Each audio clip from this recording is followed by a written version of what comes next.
Episode 11 की शुरुआत में प्रिजन को दिखाया जाता है, जहां पर सभी सर्वाइवर्स बैठकर आगे की प्लानिंग कर रहे थे। रिक एंड ग्लैन दोनों ही गवर्नर का सामना करने के फेवर में थे, जबकि हर्षल एक बार फिर से उस ग्रुप को उस जगह को छोड़ देने की सलाह देता है। सभी लोगों ने मर्ल को कॉमन रूम के अंदर बंद कर दिया था।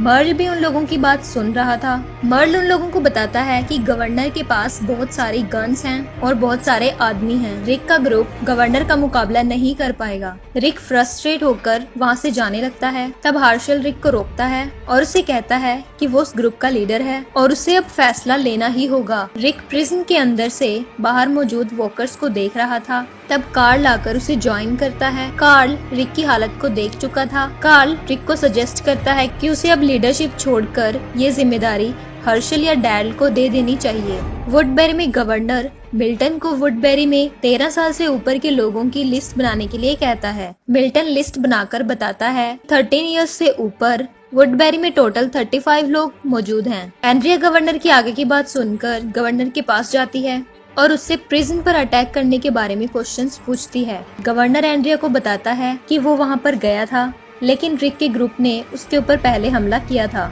इसके जवाब में गवर्नर को उसके ऊपर हमला करना पड़ा। एंड्रिया गवर्नर के मुंह से ये सुनकर उसे कहती है कि वो एक बार खुद प्रिजन तक जाना चाहती है और रिक से बात करना चाहती है। गवर्नर एंड्रिया से कहता है कि अगर वो प्रिजन तक जाएगी तो उसे वहीं पर ही रुकना होगा। एंड्रिया गवर्नर के अपार्टमेंट से बाहर आती है। तब कैरन उसे कंप्लेन करती है कि मार्टिनेज एक 14 साल के लड़के को जबरदस्ती आर्मी में शामिल कर रहा था, जबकि वो लड़का एस्थेमेटिक था। एंड्रिया मार्टिनेज से इसका कारण पूछती है। मार्टिनेज कहता है कि उसे लड़ाई करने के लिए एक बहुत बड़ी आर्मी की जरूरत है। उसे अपनी आर्मी को बढ़ाने के लिए और मेंबर्स की जरूरत है। प्रिजन में रिक अपने बाकी मेंबर्स के साथ लड़ाई की तैयारी करता है। ग्लैन मर्ल की प्रेजेंस से बहुत ज्यादा अनकंफर्टेबल था। वो सजेस्ट करता है कि मर्ल को गवर्नर के हवाले कर देना चाहिए। हर्षल ग्लैन को कहता है कि मर्ल को मिलिट्री में लड़ने का एक्सपीरियंस है और वो एक्सपीरियंस उन लोगों की इस लड़ाई में काम आ सकता है। हर्षल मर्ल से कॉमन रूम में बात करने के लिए जाता है। हर्ष एंड मर्ल आपस में बाइबल के कुछ फेजेस को लेकर डिस्कशन करते हैं। मर्ल हर्षल को गवर्नर के बारे में बताता है। वो उसके ग्रुप के लोगों को एक एक करके मार डालेगा और वो रिक को आखिरी तक जिंदा रखेगा, ताकि वो अपनी आंखों से अपने ग्रुप के एक एक मेंबर को मरता हुआ देखे और आखिर में वो रिक को मार डालेगा। मर्ल हर्षल से कहता है कि गवर्नर इसी टाइप का आदमी है। गवर्नर वुडबेरी में अपनी आर्मी को चेक करने के लिए जाता है। एंड्रिया गवर्नर से उस अस्थेमेटिक बॉय को आर्मी से निकाल देने के लिए कहती है, लेकिन गवर्नर उस वक्त एंड्रिया की बातों को इग्नोर कर देता है। प्रिजन में कैरोल डैरल से मिलने जाती है। वो डैरल के आने से बहुत ही खुश थी। इधर वुडबेरी में एंड्रिया मिल्टन के पास जाती है और उससे वो प्रिजन तक जाने के लिए मदद मांगती है। मिल्टन गवर्नर के खिलाफ एंड्रिया का साथ देने के लिए बहुत डर जाता है और वो तुरंत ही जाकर एंड्रिया के प्लान के बारे में गवर्नर को बता देता है। गवर्नर मिल्टन को एंड्रिया को प्रिजन तक पहुंचाने में हेल्प करने के लिए कहता है। मिल्टन एंड्रिया को लेकर के फॉरेस्ट में जाता है। वहाँ पर दोनों एक वॉकर को पकड़ लेते हैं। एंड्रिया उस वॉकर के दोनों हाथों को काट देती है और उसके पूरे जॉ को पत्थर से तोड़कर निकाल देती है। एंड्रिया उस वॉकर को पकड़कर प्रिजन के लिए रवाना होने ही वाली थी, तभी उन दोनों की मुलाकात टायरिस और उसके ग्रुप से होती है। टायरिस वहाँ पर शेल्टर ढूंढ रहा था। वो मिल्टन से शेल्टर के बारे में पूछता है। मिल्टन उसे वुडबेरी के बारे में बता देता है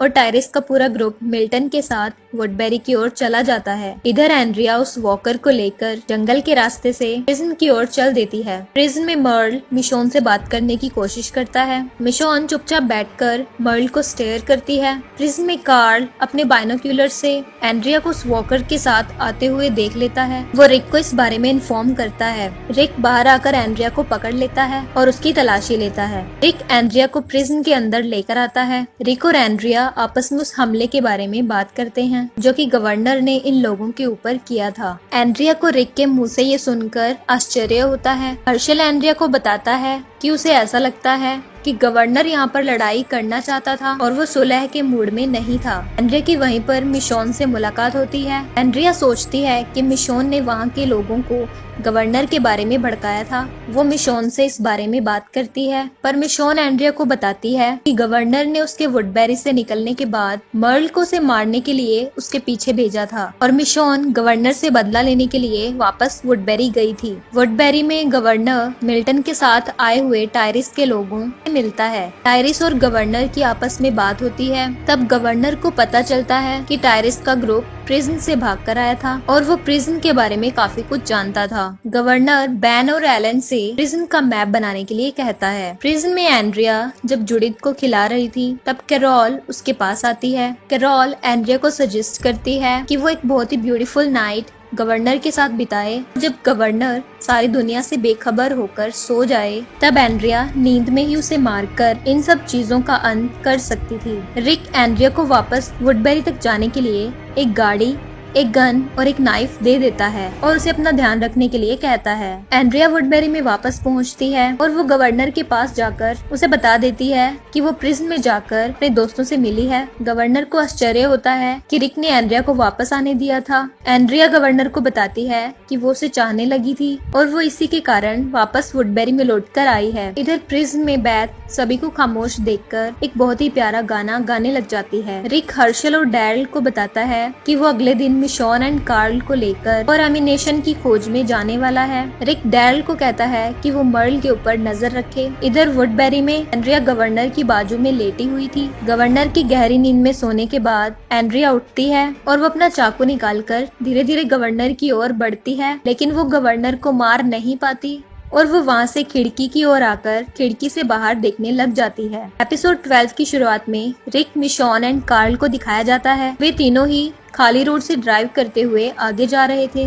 तभी रास्ते में एक आदमी उनकी गाड़ी के सामने आ जाता है और वो उन्हें गाड़ी रोकने का इशारा करता है, लेकिन रिक उस आदमी को पीछे छोड़कर अपनी गाड़ी को आगे बढ़ा ले जाता है। रिक को आगे जाकर गाड़ियों से रोड जाम मिलती है। वो गाड़ी को साइड से टर्न करके ले जाना चाहता था, लेकिन उनकी गाड़ी का पहिया कीचड़ में फंस जाता है और वॉकर्स रिक की गाड़ी को चारों ओर से घेर लेते हैं। रिक कार्ल एंड मिशोन को अपने कानों को बंद करने के लिए कहता है और वॉकर्स को गोली मार के खत्म कर देता है। रिक नीचे उतरकर गाड़ी के पहिए को कीचड़ से बाहर निकालता है। कार्ल रिक के पास पहुंचकर उससे मिशॉन के अपने ग्रुप में शामिल करने के बारे में पूछता है। रिक कार्ल को क्लियर करता है कि इस वक्त उसका और मिशॉन का एक ही मकसद है और वो है गवर्नर से बदला लेना। रिक की गाड़ी कीचड़ से निकल जाती है। तभी वो लोग देखते हैं कि वो आदमी पीछे से दौड़ता हुआ उन लोगों को आवाज लगाता हुआ उनकी तरफ ही आ रहा था। रिक मिशॉन को गाड़ी ड्राइव करने के लिए कहता है और वो लोग उस आदमी को एक बार फिर से इग्नोर करके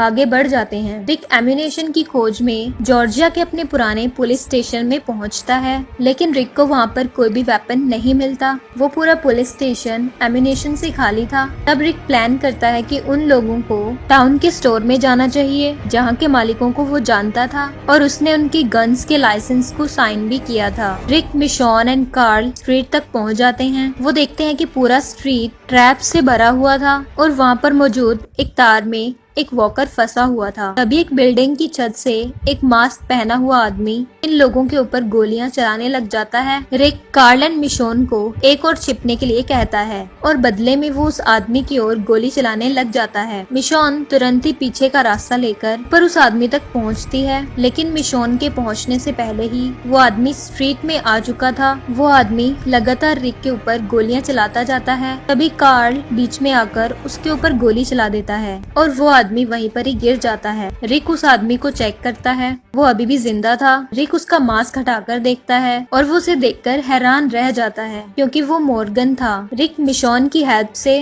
मॉर्गन को उसके अपार्टमेंट के अंदर लेकर आता है। रिक मॉर्गन के अपार्टमेंट को देखकर चौंक जाता है क्योंकि पुलिस स्टेशन का सारा एम्यूनेशन मॉर्गन ने अपने घर में इकट्ठा कर रखा था। मिशॉन एंड कार्ल वहाँ मौजूद गन्स को अपने बैग्स में पैक करने लग जाते हैं। मॉर्गन अभी भी बेहोश था। रिक चारों तरफ घूमकर उस घर को देखने लग जाता है। तब रिक को अपनी दी गई वॉकी टॉकी मिलती है। रिक को उस वॉकी टॉकी को देखकर याद आता है कि उसने मॉर्गन से वादा किया था कि वो हर शाम वॉकी टॉकी से मॉर्गन से कांटेक्ट करेगा और उससे बात करेगा। तभी रिक को वहाँ की एक वॉल पर ड्यून टर्न लिखा हुआ दिख जाता है। रिक ड्यून के टर्न होने के बारे में सोचकर बहुत ज्यादा दुखी हो जाता है। मॉर्गन के रूम के वॉल पर बने हुए एक मैप को कार्ल स्टडी कर रहा था। उस मैप में रिक के घर के ऊपर क्रॉस लगाया हुआ था और उसके ऊपर बर्न्ड आउट लिखा हुआ था। इसका मतलब था कि अब रिक का घर पूरी तरह से जल चुका था। कार्ल रिक से कहता है कि वो बेबी सेंटर जाकर जूडिथ के लिए क्रेप लाना चाहता था।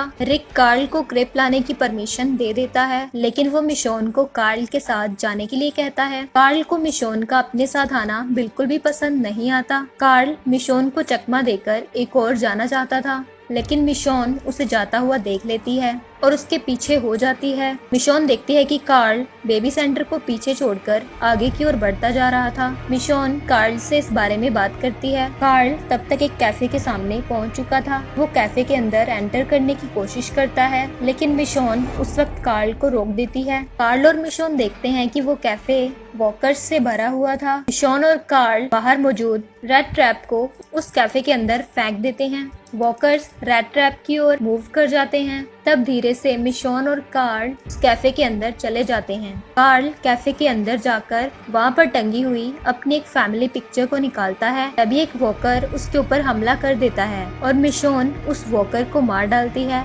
कार्ल को तब एहसास होता है कि मिशोन उन लोगों की परवाह करती है और उनके ग्रुप के लिए बहुत ज्यादा यूजफुल हो सकती है। जब मिशोन और कार्ल वहाँ से लौटने लगते हैं, तब वो अपने सामने एक रैट के आने से रुक जाते हैं। वो देखते हैं कि उस रैट के पीछे पीछे बहुत सारे वॉकर्स आ रहे थे। कार्ल उन वॉकर्स को देखकर डर जाता है और फोटो फ्रेम के हाथ से नीचे गिर जाती है। मिशोन वॉकर्स से लड़ते हुए कार्ल को कैफे के बाहर लेकर आती है। कार्ल फोटो फ्रेम को लेने के लिए एक बार फिर से कैफे के अंदर जाना चाहता था, पर मिशोन उसे वहीं रुकने को कहकर बैक डोर से कैफे के अंदर जाती है और उस फोटो फ्रेम को कार्ल के हाथों में लाकर दे देती है। कार्ल उस फोटो को देखकर बहुत खुश हो जाता है। वो मिशोन को बताता है कि यही एकमात्र उनकी फैमिली फोटो है और वो जूडिथ को बड़ा होने पर उसकी मम्मी के बारे में बताना चाहता था, इसीलिए वो उस फोटो को लेने के लिए आया था। कार्ल और मिशोन वहाँ से लौटते समय बेबी सेंटर से क्रेप ले लेते हैं। इधर अपार्टमेंट में रिक मॉर्गन के बारे में सोच कर बहुत दुखी होता है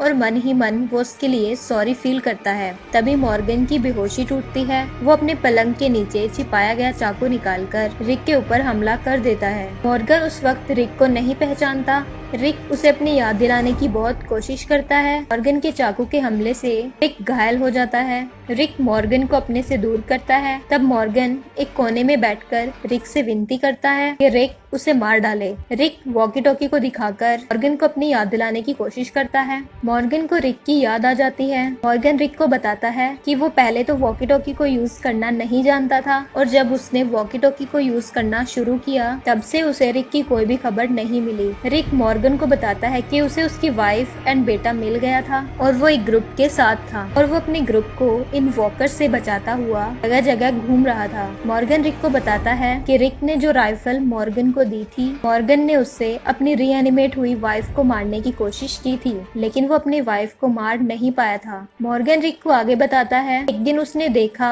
कि उसकी वाइफ जैनी उनके सामने खड़ी हुई थी और ड्यून उसके ऊपर गन नहीं चला पाया। तब जैनी ने उसके बेटे ड्यून को बाइट कर लिया था। मॉर्गन ने उसी वक्त जैनी को मार डाला था, लेकिन वो ड्यून को नहीं बचा पाया था। रिक मॉर्गन को अपने साथ प्रिजन ले जाना चाहता था, लेकिन मॉर्गन रिक को उसके लिए मना कर देता है। मॉर्गन रिक से कहता है कि अगर वो गन की तलाश में यहाँ आया था, इसका मतलब था कि वो प्रिजन भी कोई सेफ जगह नहीं थी। मॉर्गन रिक से कहता है कि अब वो और लोगों को मरते हुए नहीं देख सकता था। रिक वहाँ से एम्यूनेशन ले लेता है। रिक, कार्ल और मिशोन जब वहाँ से जाने लगते हैं, तब कार्ल मॉर्गन के ऊपर गोली चलाने को लेकर उससे माफी मांगता है। अकेले में कार्ल रिक को बताता है कि उसे मिशोन बहुत अच्छी लगी थी और उसे लगता था कि वो भी उसके ग्रुप की एक मेंबर हो सकती थी। मिशोन जब अपने सभी सामान को गाड़ी में रखने लगती है, तब वो रिक से कहती है कि उसे मालूम है कि रिक मरे हुए लोगों को देख सकता था, क्योंकि ऐसा मिशोन के साथ भी हो चुका था और वो अपने मरे हुए बॉयफ्रेंड से बात किया करती थी। रिक, मिशोन एंड कार्ल उस स्ट्रीट से बाहर निकलने लगते हैं। जाते जाते वो लोग मॉर्गन को देखते हैं, जो कि वॉकर्स की बॉडी को जलाने की तैयारियां कर रहा था। उन लोगों को रास्ते में उसी आदमी की बॉडी दिखाई देती है, जो कि उन्हें मदद के लिए चिल्ला रहा था। रिक अपनी गाड़ी से उतरता है और वो उस आदमी का बैकपैक ले लेता है और इन लोगों की गाड़ी आगे बढ़ जाती है। यहीं पर ही एपिसोड 12 खत्म हो जाता है।